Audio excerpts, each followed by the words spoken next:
Welcome to Tales from the Rabbit Hole.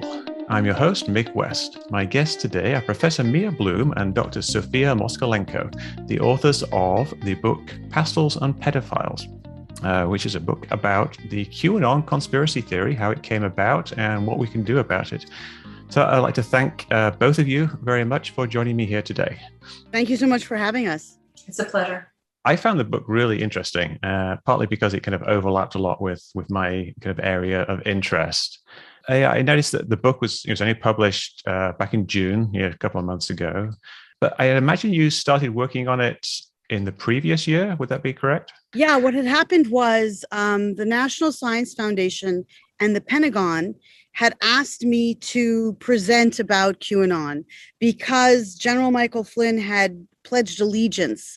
And there was a concern that many people in the military or people among veterans might follow suit. And so they were looking at it from a security perspective. And that, when we then had on the 25th of January, Christmas Day morning, the explosion in Nashville, initially people thought that was QAnon related. They called us back and they said, okay, we're going to give you research funding to do this for the next few years because we perceive this as a potential threat to national security. So Sophia and I have been working on it for quite a while, but the book came out June 15th. Prior to, say, January the 6th this year, was the focus like a different focus, or was it essentially the same, or was it kind of a sea change in what your approach was after January the 6th? Well, so there was a hybrid, because at some point the reason why the head of the FBI, Christopher Wray, had designated QAnon first in 2019 and then again in 2020 as a potential terrorist threat was because there was a threat to the Hoover Dam. So there weren't many crimes associated with QAnon in that first period, 2018 to 2020. But because one was a threat against infrastructure, it qualified as having potential for terrorism. And that's where, Sophia and I have been working on terrorism for 25 and 30 years, respectively. So this is where there's the possibility. But also, when we went into it, we were looking at, well, what are the similarities, but where are the differences? And Sophia was able to glean some really important differences between what we're used to seeing from terrorist organizations and terrorist operatives versus QAnon. Sophia, I find when I try to explain QAnon to people, it's a very difficult thing to get across. If people were to ask you, what's your, say, 30-second to 1 minute explanation from your perspective, your expert perspective of what QAnon is? So, as Mia said, we came into this line of research thinking of QAnon as a terrorist group, a radical group. But the more I learned about it, the more data we got, the more differences we saw between a traditional terrorist group like a jihadist group or a right-wing, militia group or environmental terrorist groups. And so our view that we expressed in the book is that QAnon is not like a terrorist group. It's not fair or legitimate to compare it with ISIS, for example. There's several fundamental differences about it that mean we have to treat it differently from the point of view of policing it, and also from the point of view of how to direct our efforts toward people in our community, our friends and neighbors who may be susceptible or already inside this rabbit hole. So some of the differences that mark QAnon from terrorist groups are, first, just its sheer size. So with terrorist groups, we look at small face-to-face groups. Maybe there's a larger group of supporters who donate money, provide logistical support, but still we're looking at, a couple of hundred people, maybe 1,000 if you're talking about Al-Qaeda at its height, right? With QAnon, every poll we're seeing that's representative of the population of Americans, for example, is putting the number of people entrenched in QAnon beliefs at tens of millions. So around 30 million people, if you project the poll results, are convinced that a cabal of blood-drinking, sadistic pedophiles have taken over our government and media. and a bunch of other things like, lizard people and flat earth and space lasers and all this colorful set of characters and narratives. That's one big difference. Another really big difference is that QAnon is more about ideology, if you want to, call it that, than it is about action. So how many QAnon people were ever involved in an ideologically motivated crime? I just gave you the number of about 30 million people. How many out of these were ever implicated in radical actions? The answer is about 70. And that includes all the QAnon followers who were indicted for their participation in the January 6th insurrection. So the proportion of people who are actually dangerous as far as their actions are concerned, who may carry out a terrorist act, is minuscule compared to a traditional terrorist group. And the last major difference is that we discovered, and our colleagues have since substantiated our observations in case studies we did for the book, that an overwhelming proportion of QAnon followers suffer from mental health problems and diagnosed psychopathology. We're talking about 3.5 times the rate of these problems that are encountered in average American adult population. So these three major differences mean that QAnon is something qualitatively different. And so we can't really use the tools in our toolbox that we developed for dealing with Al-Qaeda and domestic extremists to deal with QAnon. We have to address the fact that it's an internet-based group as opposed to face-to-face. We have to address the mental health angle. We have to approach it more from the community health standpoint, just because there's so many of people in our lives, who believe these things. We can't put them all in prison. We can't put them into a de-radicalization camp. So we have to do something different here. I'm going to jump in and add one thing. This issue about mental health is really important. For the most part, all the terrorist organizations that we've studied collectively, individually, they tend not to recruit people who are mentally ill. The first reason is someone who has mental illness is not good with operational secrecy. The second reason, someone who's mentally ill tends not to finish the task. Now, the only time we ever saw people deliberately targeted for recruitment who were mentally ill, the provisional IRA used to have a squad that would do the kneecapping. And they wanted people who were kind of psychopaths for that job. But generally, no.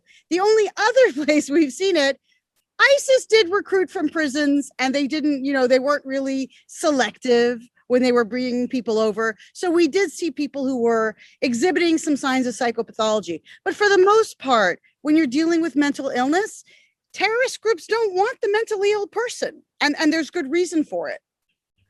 So is it really a unique phenomena? Is there any historical precedent for a kind of a mass delusion / conspiracy theory / terrorist organization slightly of this scale? Or is this something entirely new?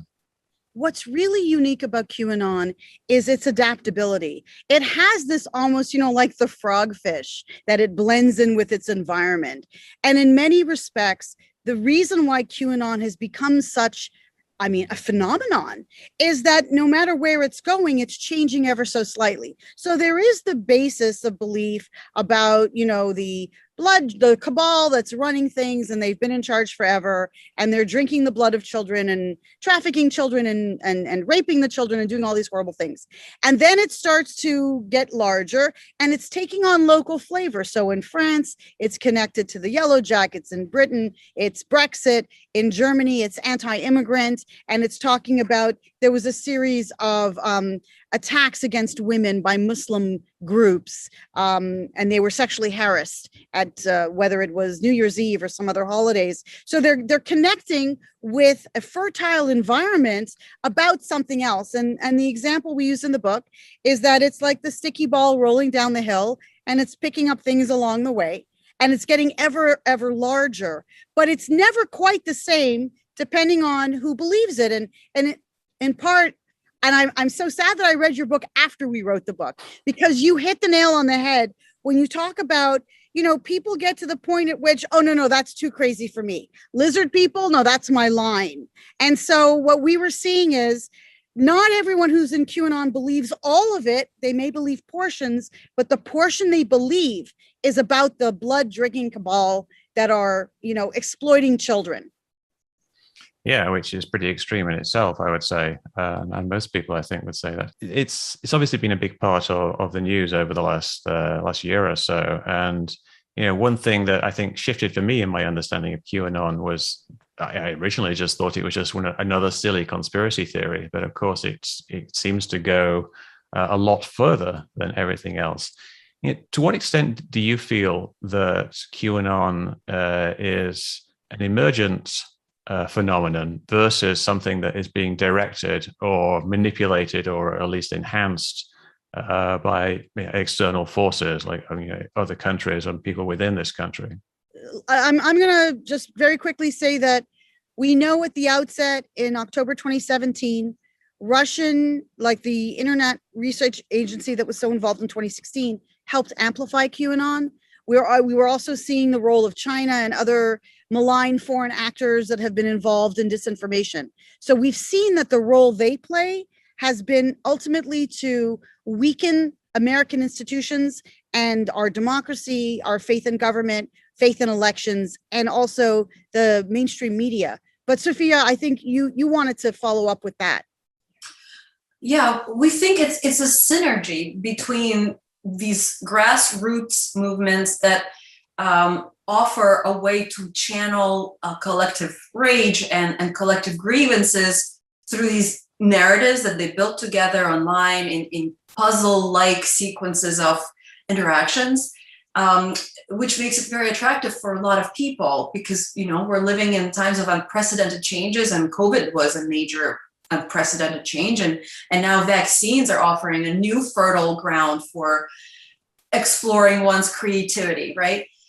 So on the one side, you have this role that QAnon plays for a lot of people of being an easily reached connection to other people, to share emotions, to air grievances, to kind of basically synchronize a lot of their attitudes and ideas. And on the other hand, you have very savvy political operatives who are capitalizing on how easy it is to reach these same people because, QAnon and all these ideas are at our fingertips 24 hours a day, right, through our screens. And they're either exploiting it for material gain through merchandising and fundraising, or they're exploiting this grassroots movement for political power, which we've seen in some of American politicians. Or, as Mia mentioned, we see a number of political players from abroad use QAnon as a lever to widen the divides in the American population and then exploit these fissures, these tectonic plates, breaking apart and drifting farther apart. Yeah, and in some ways, you mentioned the Russians, and one of the fundamental things in conspiracy theories is this anti-Semitic thing, and the protocols of the learned elders of Zion was something I believe that was created essentially as Russian propaganda. Not sure exactly how long ago, like around 100 years ago. 1903. Right. Yeah. So over 100 years ago, 118. They were kind of doing the same thing, and this is in some ways it's something I think that it's not unique to Russia. Obviously, like all countries do some kind of propaganda. The US obviously has propaganda outlets, and historically has had them, different to other countries. But to what extent do you think this is like that, like what the Russians were trying to do with the protocols of the Elders of Zion, 118 years ago? So one of the things that we did in the book is, you would very often hear that QAnon is based on anti-Semitic tropes, and then no one would tell you what the tropes were. So we actually did a deep dive, and we presented in the book sort of where do the protocols of Elders of Zion come from? And if you think about at the turn of the century in 1902, and you had the Tsar in place still, he hadn't been overthrown yet during the Russian Revolution. But what did he see? He saw throughout Europe these movements for democracy, and he saw, again, he perceived them as being Jewish run. And then at home, Marxism, he also perceived as being Jewish run. And so when the Tsar's secret police forged this document, which they cobbled together, it was also plagiarized from existing materials. In part, it was because the Tsar was looking at the Jews in the Pale of Settlement going, these unruly members of my kingdom, or what Tsardom, are really quite troublesome. I need to find a way to get rid of them and minimize their influence. And if you think about it, it would have ended there because the Times of London right away recognized it as a forgery. But then in the 1920s, Henry Ford took over the Dearborn Independent, and he brought the protocols of the Elders of Zion to America, called the International Jew, translated it to American English, and gave it new life. And so this is why you have not only the protocols appearing in every anti-Semitic movements from 1902 on, but it's part of Mein Kampf. So Hitler read it. It's been translated into every language on the planet. And we actually included this. It's a funny story. The Saudi, in the Saudi royal family, whenever there's an American visitor, like VIP, and this would have been obviously before pandemic, they would give them this beautiful leather embossed version of the protocols of the Elders of Zion. And you had all these American congressmen and senators trying to figure out how to get rid of it before we got back to the States, because they did not want it found on their person. So this is where, we've been waiting for the Arabic QAnon. We actually have a member of our research team who's fluent in Arabic, waiting for it because they already have the protocols. They already love conspiracies in Arabic. They call it mu'amarat. They love conspiracies. So that's the one part of the world that hasn't had that much QAnon just yet. That's fascinating. I didn't realize that about that part of the world. It was, I think, we often think of conspiracy theories as a uniquely American thing. And we view them in an American context. We think of the moon landings being fake. We think of 9/11 being an inside job. We think of JFK being assassinated. But of course, all the other countries, they all have conspiracy theories as well. But what it seems to me is that a lot of them also import American conspiracy theories. And that seems to be very much happening with QAnon. I was teaching a seminar on conspiracy theory while we were writing the book. And one of the things that came up, and I think that this is in the literature, it's fairly consistent, that almost everyone believes in at least one conspiracy theory. So for me, I was always curious whether Lady Diana Spencer, did she die accidentally, or was it because she was dating Dodi Fayed?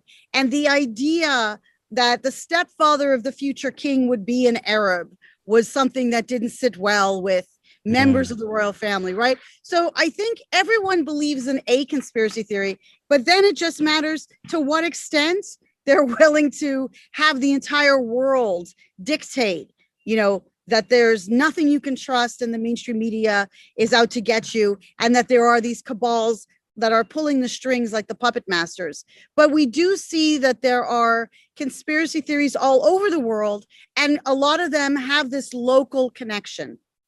I was quite surprised to learn just how popular QAnon was in the UK, my home country, and just because it's you get people in the UK who became obsessed with the American election, which is certainly something that would never have happened when I was growing up in the UK. We barely paid any attention to it at all, but now it seems to be a large part of people's existence. It was the Save the Children campaign last year that pushed it over the top. There were 20 different demonstrations throughout the UK last summer for Save the Children. And it's this idea that we individually all have to prevent this child trafficking and, the exploitation of the children. It's a way of making every single person feel that it's their responsibility and duty to step up. And so it's been a very effective campaign, and it's been a very horrific campaign for the British charity Save the Children. Yes, yes, which is, I recognize the name immediately because, I grew up in the UK, and Save the Children was an extremely popular charity when I was growing up and well regarded. And now, of course, the name has been kind of corrupted by the association with QAnon. But it kind of brings me to like the next point, which is something that the book is kind of about, Pastels and Pedophiles, is the female aspect of it, and the idea that QAnon in a way kind of became a little bit more feminized. It started out as being this thing that grew up in these toxic male-dominated message boards, and it kind of made this shift.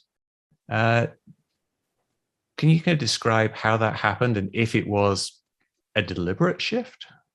Right, that's another interesting difference between QAnon and traditional radical groups who tend to be male dominated and sometimes overtly, forbid, women from becoming part of their group. With QAnon, we saw this interesting trend where yoga influencers and natural healing influencers and on Instagram and on Facebook begun posting QAnon content, which overlapped with their natural content. So before they would say, don't vaccinate your kids because it's going to cause autism. And now they would say, don't vaccinate against COVID because it's going to turn your kids into LGBTQ. So they already had a very receptive crowd among their followers, and it landed very well with them. And of course, the Save the Children hashtag and all the messaging that QAnon put out spoke exclusively to women in a way that it didn't to men, because, many women have children of their own, and they, of course, would have a kind of maternal instinct and a responsibility that they would feel to participate in this campaign. So that became extremely popular with women. And the third interesting thing that happened was QAnon really gained momentum at the same time as in the United States, we had these really polarizing political events happening around George Floyd's murder and Black Lives Matter protests. And a lot of women, especially white women who are middle class or upper middle class, they didn't feel comfortable having these kinds of political discussions. A lot of them are overtly or covertly racist. And the alternative to having these political discussions was Save the Children, because you would still be, in this swirling political vortex, but at the same time, it's something that everybody could agree on in their social environment, right? So they bring up suffering children, and who wouldn't want to, do something about this horrible thing? So again, a combination of factors that made QAnon, we don't have the numbers because, again, of how large it is, but it seems like at least 50% and maybe more of QAnon followers are women, which makes for an interesting situation, because as Mia's work in terrorism shows, if you bring women on board to your political messaging, you have a unique and very strong influence on their family members. And Mia, I'll let you speak about that a little more. Well, so Mick, my next book, which is coming out in a few months, it's in production now, which was about the women in jihad. And so it's called Veiled Threats.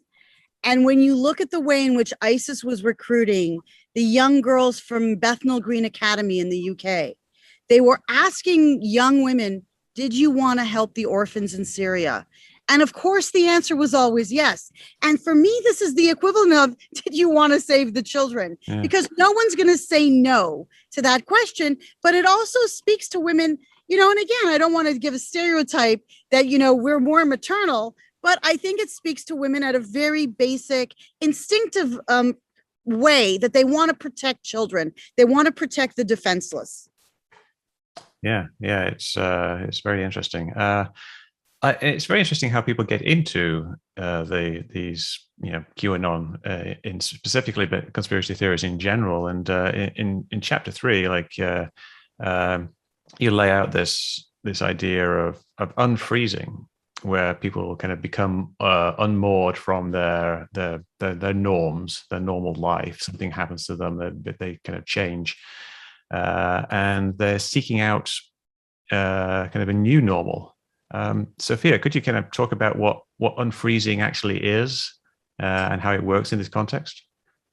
Right. Unfreezing is actually a term that we talk about when we talk about radicalization to terrorism, because it is a pretty well-researched pathway to radicalization. When a person becomes disconnected from their community, their responsibilities, their home life, their work, and so there's no social norm to hold them to a standard. They maybe there is a tragedy that happened that makes them homeless, or maybe they've relocated and don't have anybody to turn to, or maybe there's a war in the region and they've become displaced.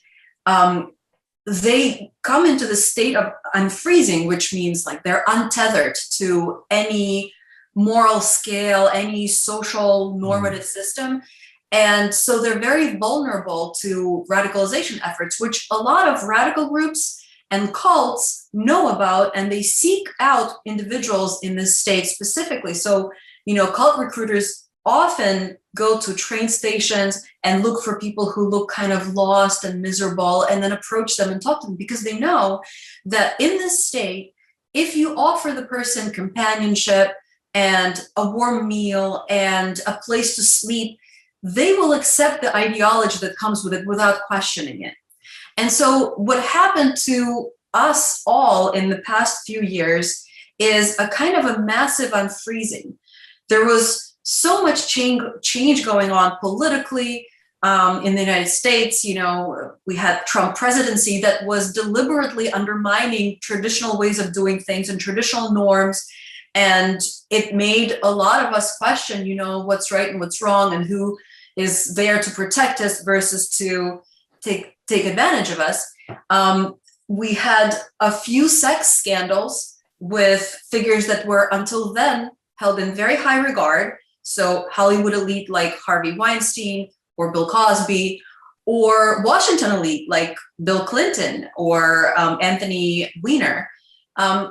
All of these stories chipped away at our trust in institutions and the political hierarchy and the law as well.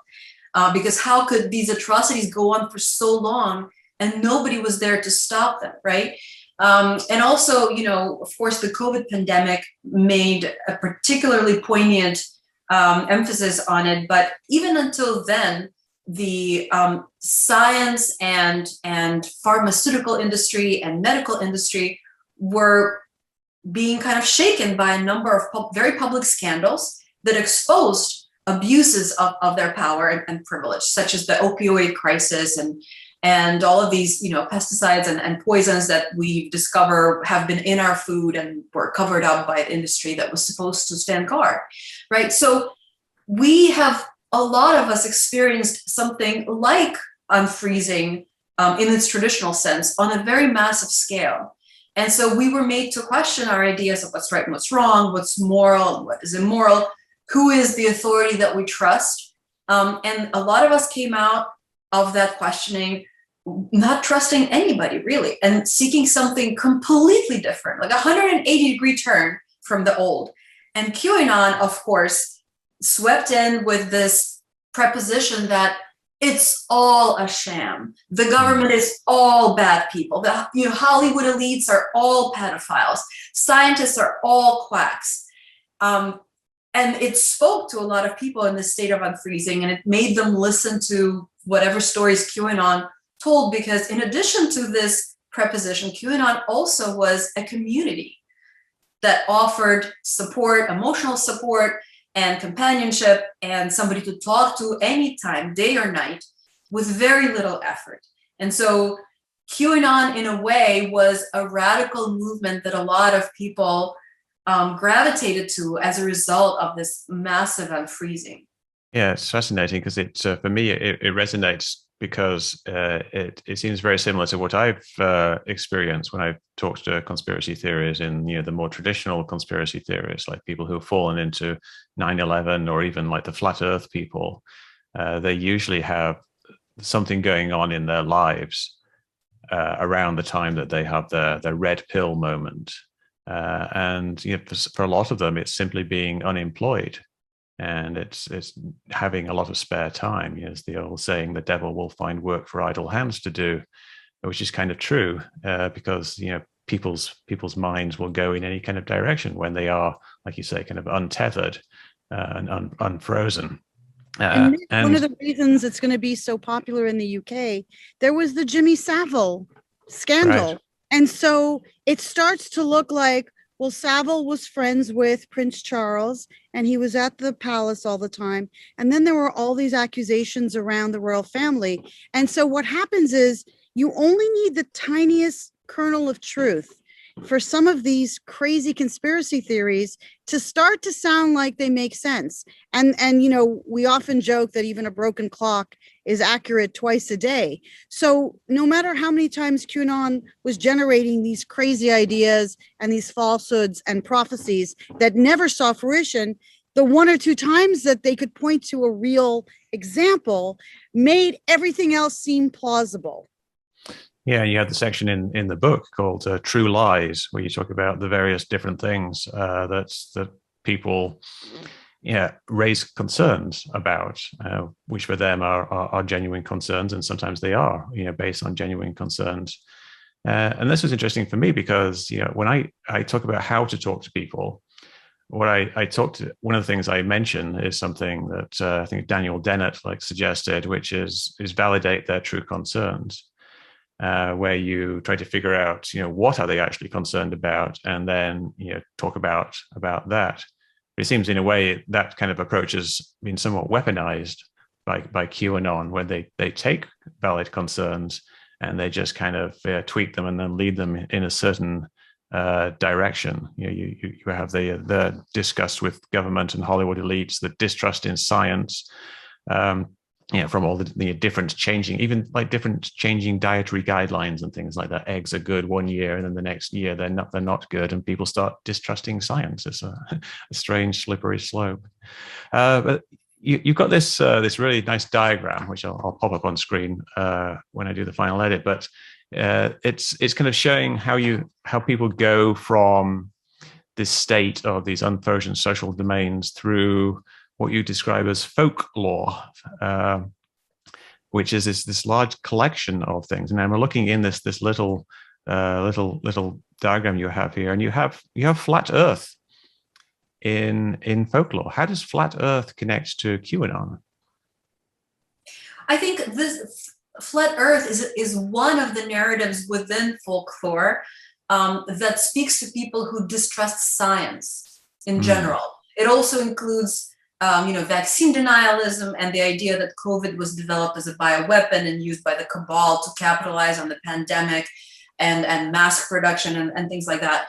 And there is a sizable proportion of QAnon followers who just distrust anything that comes out of a scientific journal, or Dr. Fauci is the evil guy for them, and so on. And to speak to what you just said, QAnon really, to put a positive spin on this disaster, if we may, QAnon really exposed to all of us whose eyes are open real problems we have with transparency in the government, with accountability of people who are the elites, with some of the unscrupulous practices among, scientists and pharmaceuticals who stand to benefit financially from covering up certain research or, doing shady research and so on. And one way to see QAnon is it's a lot of people who are hurting, not knowing what's right and what's wrong and whom to trust is a horrible place to be emotionally. And QAnon narratives is their way of coping with this hurt. Creating stories and telling our story is how we humans are processing pain. That's why talk therapy can be really helpful. So if we look at it from this perspective, there are a lot of hurting people among us, and they're hurting for reasons that are legitimate outside of the story they tell about, why they're hurting. And so, instead of demonizing them, which is an impulse that, happens, or wanting to argue with them or put them down or just completely ignore them, the best thing we can take out of this situation is we need to solve a lot of problems, and we need to help a lot of these people if we want to move on from this as a single country, as a society that's capable of moving forward with functioning institutions and a functioning democracy. One of the things you've noticed is that people tend to layer their belief in conspiracy theories, so that if they believe that the moon landing was faked, there's a good chance they also are a birther. There's a good chance that they also believe that 9/11 was an inside job, and the chemtrails. And so one of the things that was unique about that image was to give you this idea that QAnon had become almost, as Anna Merlin from The Atlantic said, it was like a conspiracy singularity. So now QAnon is able to absorb, almost like the Borg in Star Trek, all of the pre-existing conspiracy theories that existed years prior to it. And so those people don't feel isolated, tinfoil hat wearing crazies anymore. Now they're welcomed into a new community. Yeah, so the flat earthers and the 9/11 people can kind of get together at last. It's very weird for me because I've kind of lived in this conspiracy world for a while, and they have always been kind of siloed and isolated, and the people who were flat earth people would not talk to 9/11 people. 9/11 people wouldn't talk to UFO people. UFO people wouldn't talk to the chemtrail people.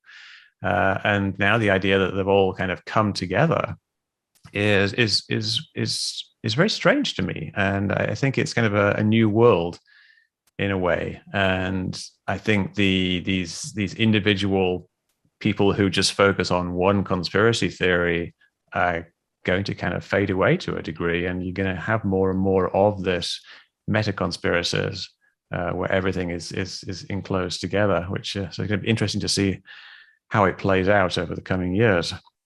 But I think your instinct about identifying, and this is from your book, but identifying where someone's limit is, and then starting from that point and right. Working backwards is very similar to what Sophia's been advocating.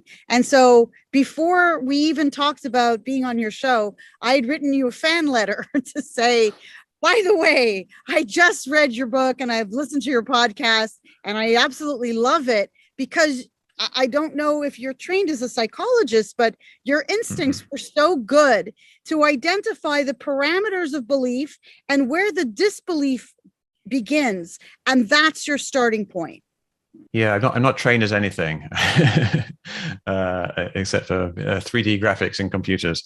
But I think what it comes from is just simply talking to a lot of people. And, a lot of the time people form their opinions about conspiracy theories and conspiracy theorists without ever really interacting with any of them. And you get this idea that they're just tinfoil hat wearing crazies, which some of them are, but a lot of them are just regular people, just very, very ordinary people who have just, fallen into some kind of rabbit hole, and they've made some mistakes about, the way the world works. And they've ended up in this strange blend of fantasy and reality, but they really are ordinary people. And they do have their limits. They do have their limits, and identifying those limits is very important. We wanted to also, and we said this a few times in the book, we didn't want to sit there, and even Sophia said it today, we didn't want to sit there and say they're all idiots and they're, gullible, or they're just, Putin may see them as useful idiots. We don't want to call them idiots, but we have people with master's degrees. There are people who believe in QAnon who are professionals. There are people who went to Harvard. So we're not dealing just with this lower echelon, uneducated, sort of this notion of, trash. No, not at all. We've got a tranche of people from across the spectrum. And so we have to take it seriously. To do otherwise, we proceed at our own peril. All right, so let's talk a bit about what can we do about QAnon, and this is kind of the focus of chapter 4 of the book, Life After Q. And you start off talking about what happens to people after Joe Biden's inauguration, essentially, and the January the 6th revolution didn't pan out, the storm never arrived. So what happens to people? And there's like a range of outcomes that you talk about, and maybe Sophia, you could kind of go over that, the diehards, the doubters, and the defectors, and why people arrive at these different destinations from the same position.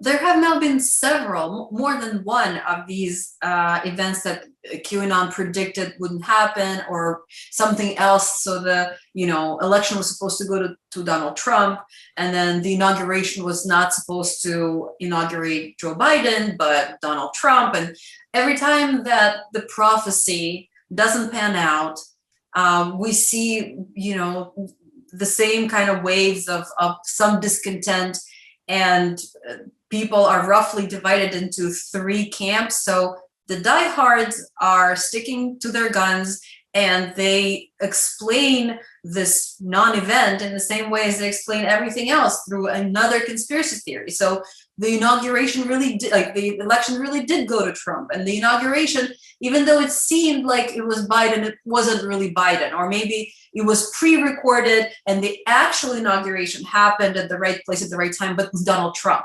Somebody was saying that, if you look really carefully on the video of Joe Biden swearing on the Bible is wrapped in something, so it's not a real Bible. And somebody else counted the number of flags at the inauguration, and it was numbered 17. And guess what letter is 17 in the alphabet? It's Q. So clearly, they say this was a message to all of us. This is not for real, but, in fact, Trump is is running the country behind the scenes as he's rounding up members of the cabal and getting ready for this mass execution. So the diehards are so deep into this QAnon rabbit hole, they can't possibly see the light. And then there are doubters. This is a group who, they are trying to reconcile what they accept as reality with the QAnon folklore that they're not yet ready to let go of. And they're having a lot of emotional problems. They express a lot of, depression, anxiety, suicidal gestures or ideations. And they're going online in search of answers to questions that are raised by these reality checks. And unfortunately, very often, they are targeted when they do that by radical groups that are not QAnon, like right-wing militias, who are ready to, embrace them and offer them an explanation for how QAnon is dumb and they've been misleading them all this time. But this neo-Nazi group has all the answers. So that's a troubling trajectory that we're seeing in the online chatter among doubters. And then there are defectors, and that's those individuals who, for whatever reason, some of them, before January 6th, they discovered some gaping inconsistency in QAnon narrative, and had the presence of mind to really logically address them and arrive at the conclusion that QAnon must be false. Others, their lives have cycled so out of control because of their QAnon following. They had a nervous breakdown, had to go to a mental hospital where, they were treated with medications that they needed and therapy. And in the end, they ended up disavowing QAnon. Or maybe they've lost their jobs, which happened to a lot of these people, or they lost their family. And of course, the January 6th situation was a rude awakening to a lot of them. So the third group are those people who are officially, or at least they're saying they're out of QAnon. And again, they're very vulnerable because they've lost this huge chunk of their lives, these connections with other people that were really important to them, and a set of beliefs and a moral certainty that they're doing the right thing while everybody else is lost sheep. And so, this is another group that is there. It's possible that they will relapse if their mental health needs are not addressed, if their social needs are not addressed. We don't yet know how they're going to fare long term, but the promising thing is that people are able to leave QAnon. And some of them become very vocal advocates for others. And, there are people who've established places on the internet for others like them to come and seek the whatever, companionship and support that they need. Or they spoke out in the news. They gave interviews to journalists to just give voice to this other possibility on the other end of QAnon. Mia, you wanted to add something? Well, so we know actually, because Sophia and I have been working on terrorism for a very long time, we know from the CVE, which is Countering Violent Extremism, there's like this whole literature about how do you get someone who's a terrorist to leave the group. And so actually a friend of mine, Christian Picciolini, who previously was a neo-Nazi, and he's had a show on MSNBC, and he's written a number of books. He talks about the fact that when he personally started to have doubts about being a neo-Nazi, he was so afraid of being found out that actually he got more neo-Nazi racist tattoos and he beat up more people of color. And so the behavior didn't necessarily match the inner, tumult that was going on, because he was having these doubts and very afraid that people would figure out that he was doubting. And so part of what we have to be cognizant of, because we've talked about some of the differences with terrorism, we also have to see that there might be some similarities and lessons that can be learned, that someone's behavior vis-a-vis QAnon, and that they might appear to be boosting QAnon to the end of the earth, they might also still be a doubter. So we need to provide some sort of off-ramp, some sort of exit for them to leave. But it's very important that they feel they can do so safely, and they can do so in that they're not walking away from the only community that they currently even have, because everyone among their family and friends has written them off. Yeah, and that's something I've certainly noticed myself with people, is that they do intensify things sometimes before they give it up. They get these very strong feelings of doubt, cognitive dissonance, when they become unsettled and unbalanced, and they seek out the behavior that has helped them in the past, which is going and watching things on YouTube. And people are giving me this exact description, like they saw something being debunked, and then they went off and spent the entire night watching other videos until they felt like it wasn't debunked again. And this is something that Stephen Hassan talks about in his books a lot, is that cults often engage in what they teach people a thing called thought stopping, where if you feel the real world coming into your brain, you have to shut it out somehow by they do things like chanting. And the watching YouTube videos, I feel, is kind of the conspiracy theory version of mindless chanting in cults, which is a kind of a fascinating parallel. So in chapter 4, you have, you're the only, I think you only have 2 diagrams in the entire book, and the other one is this one, which I'll put a better version up, and it's showing like the 4 areas you think can contribute to helping people with QAnon and helping the problem in general. And you've got building immunity, limiting exposure, offering treatment, and adjusting expectations. And we're kind of talking about treatment to a degree there, like offering people treatment. And this is something that I've kind of had like just problems with phrasing things like this, because whenever I talk to people, the idea that they might be mentally ill is something that people violently oppose. And it's very difficult to get someone into treatment if they believe that the world is lying to them. So when you're offering treatment, who are you offering it to? You think there's a segment of that population who is ready for the treatment and will be more easily led into it?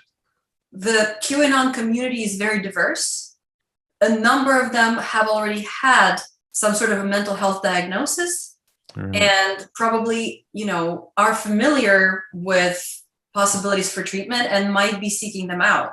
Those doubters who are experiencing all these difficult emotions, they might need treatment made available to them, which is right now very difficult. All of my colleagues who are practicing clinical psychology or psychotherapy are overwhelmed with requests in the wake of COVID lockdowns, a lot of people developed psychological problems, or, their old issues came to the surface. So there's a real shortage of care, and a lot of people are not able to afford it. Maybe they don't have health insurance. Maybe their health insurance doesn't cover psychotherapy. So whatever proportion of QAnon followers would like treatment and are aware of this need, I feel there has to be an honest conversation in the government about how to make that available to them. But if they're not interested in treatment, you're right, there's absolutely nothing we can do for them. The alternative that we discuss in the book sidesteps the stigma around mental health, illness, and treatment, which you've encountered in your conversations with QAnon followers, and that no doubt really permeates, our society at present time.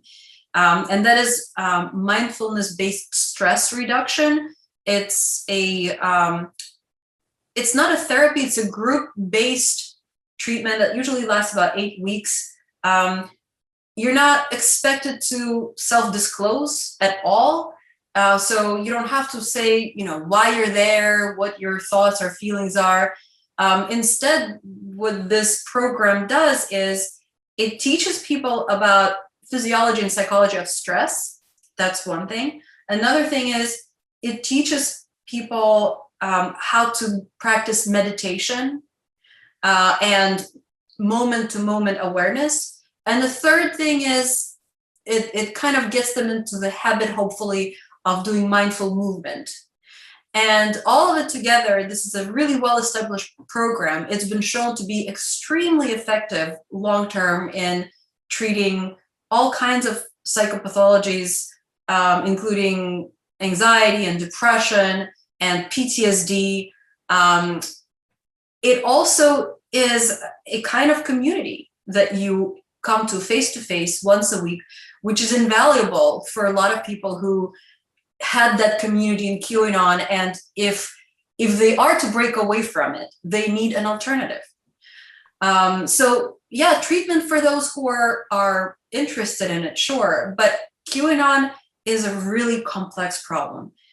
30 million people are not all in it for one reason. And so anything that will really counter the influence of QAnon is going to have to be similarly diverse. So in addition to treatment, right, we really have to worry about and work toward limiting the influence of individuals and groups who spread this information online. And we've already seen after January 6th, when Donald Trump was deplatformed, the amount of disinformation circulating on social media has decreased by something like 70%.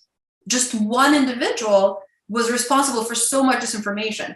And what's more, participants, or what do they call them, users on Facebook and Twitter were less likely to engage with disinformation content by clicking on it or liking it or retweeting it or spreading it further. So it is of fundamental importance to decide to have some sort of a discussion and hopefully legislation that would not make it a spur of the moment decision on Zuckerberg's side, okay, we're going to deplatform this individual, but that would create some rules that we could then hold platforms responsible for enforcing them, right? The social media are just crawling with these trolls and bots, some of them, foreign, some of them domestic, whose entire existence on these platforms is designed to maximize presence and influence of these things. We need some sort of a transparency effort on the part of the social media giants that would allow researchers to track these individuals or programs, to identify them quickly, to curb their influence, right?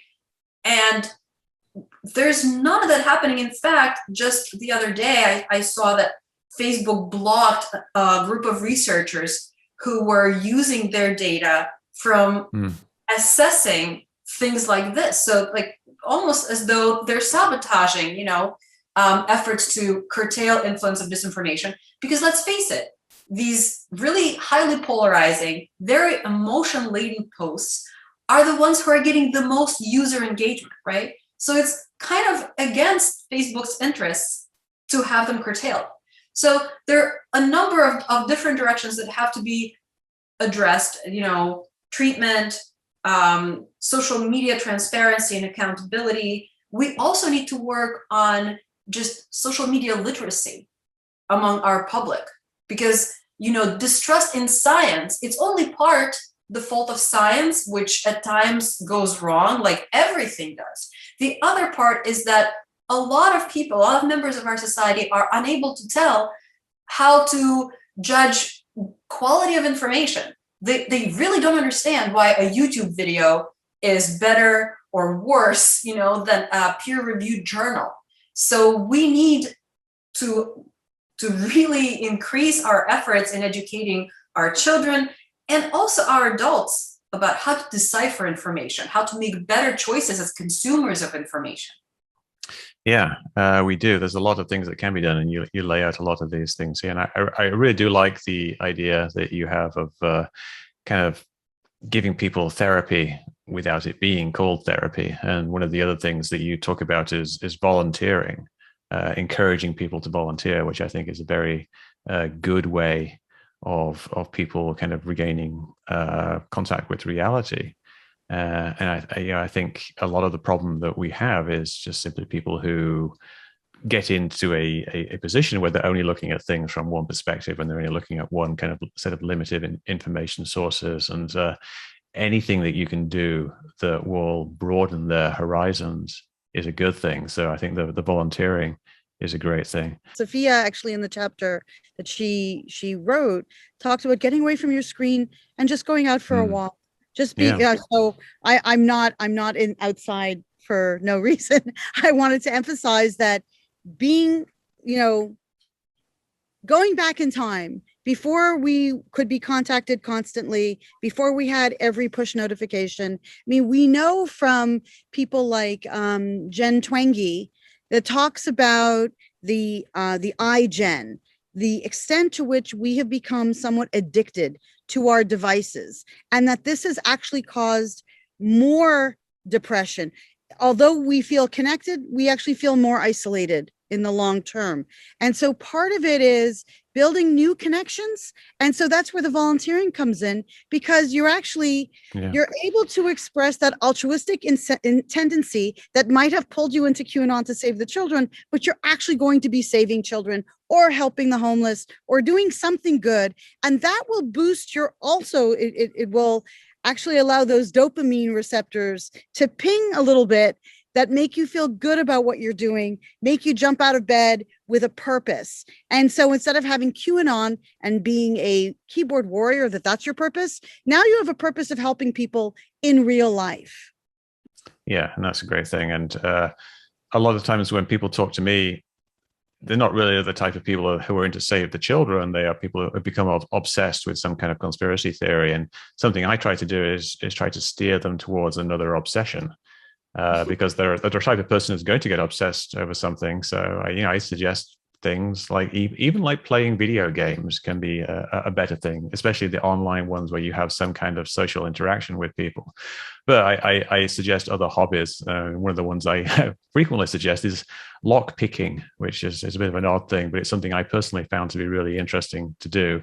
And there is actually an online community of people, and then you can go to lock picking contests. But if you can steer somebody towards something other than this obsession, it doesn't really matter what it is, I think. And that's why things like the suggestions that you put forward, like the mindfulness and the volunteering and just getting out into nature, are actually things that will actually work. I know that they do actually work in practice.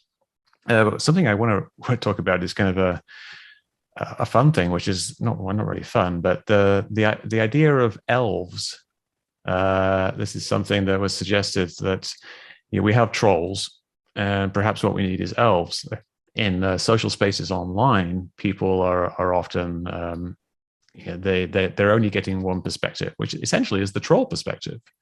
and we need to get another perspective in there. And this is something that was suggested many years ago by Cass Sunstein and Adrian Vermeule, and they called it cognitive infiltration, which sounded a lot scarier than approaching it as elves. But can you talk about what this concept is, like the elves infiltrating these social spaces?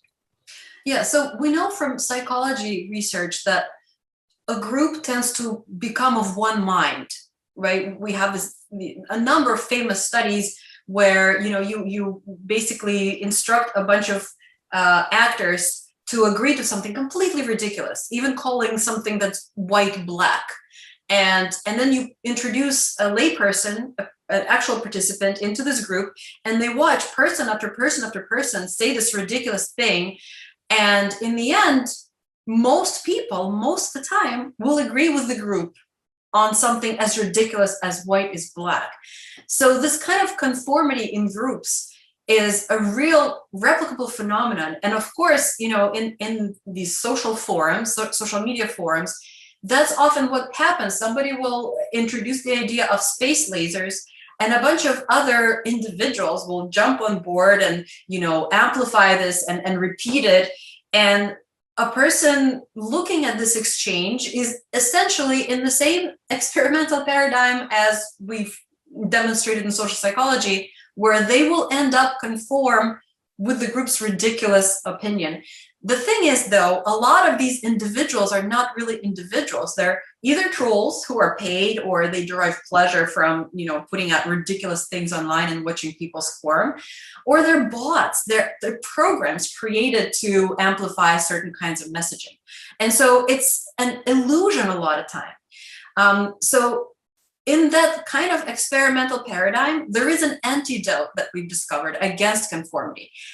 What happens is, if you introduce even one actor into this group of, ridiculous spewing actors who says the opposite of what they're saying, even if that opposite is just as ridiculous, let's say they're calling white red now, right? So everybody's saying, it's black, it's black, it's black, and then you have somebody saying it's red. When it comes to the actual participant, they're a lot more likely now to call out the truth and say, no, it's actually not black or red, it's white. So when people understand or experience the fact that there's no monolith of opinion, they're a lot more able to defend their own perspective, their own perception, and stand their ground. And so in online media, we have these malicious efforts behind trolls and bots. We also have psychopaths, unfortunately, in our midst, who are doing it for fun.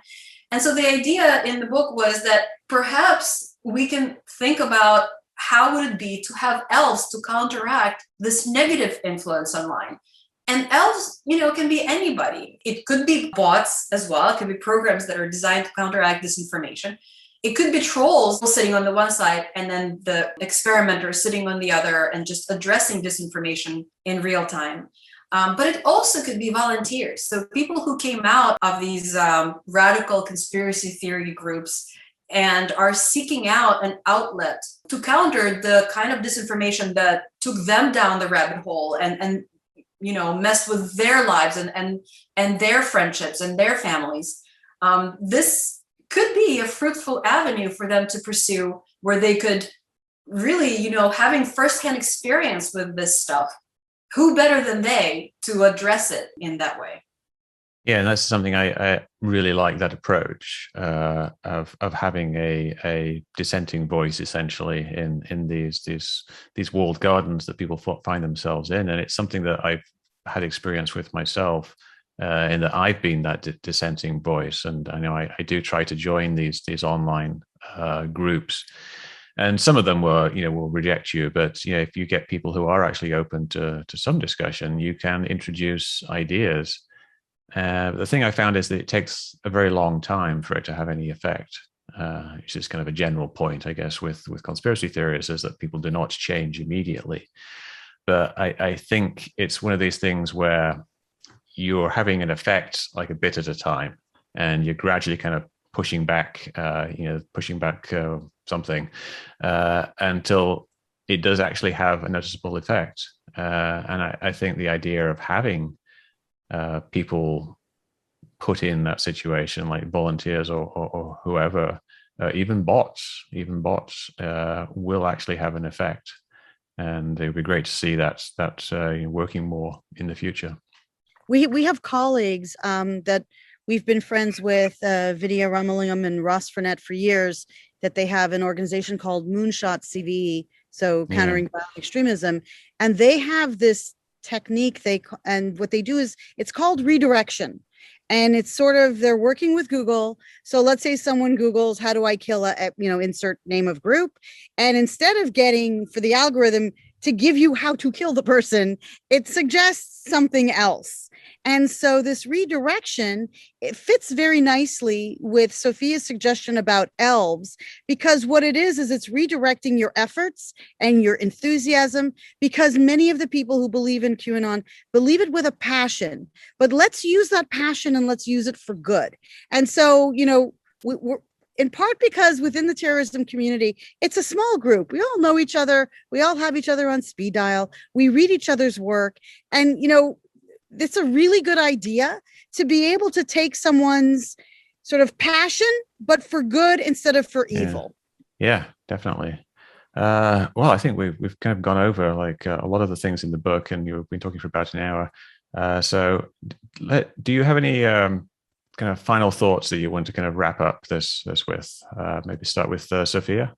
Well, I want to emphasize what I mentioned at the beginning, that QAnon is a very different kind of radical movement than we're used to, and that we cannot address it effectively without developing new treatments, new initiatives.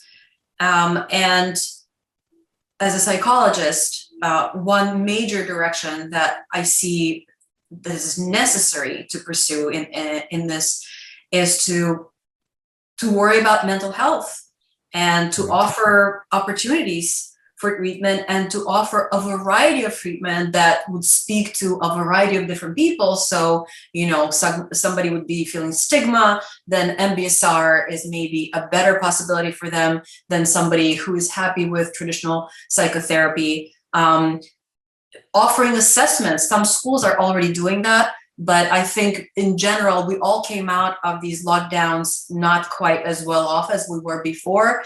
And we're seeing that across the board. So, something more centralized to gauge where we are and what we need to be better as far as mental health is a really important factor in this. Mia? I wanted to add that, what we're seeing now is very dangerous from the perspective of it's going to be very hard to leave QAnon aside if one of the major two political parties is embracing it.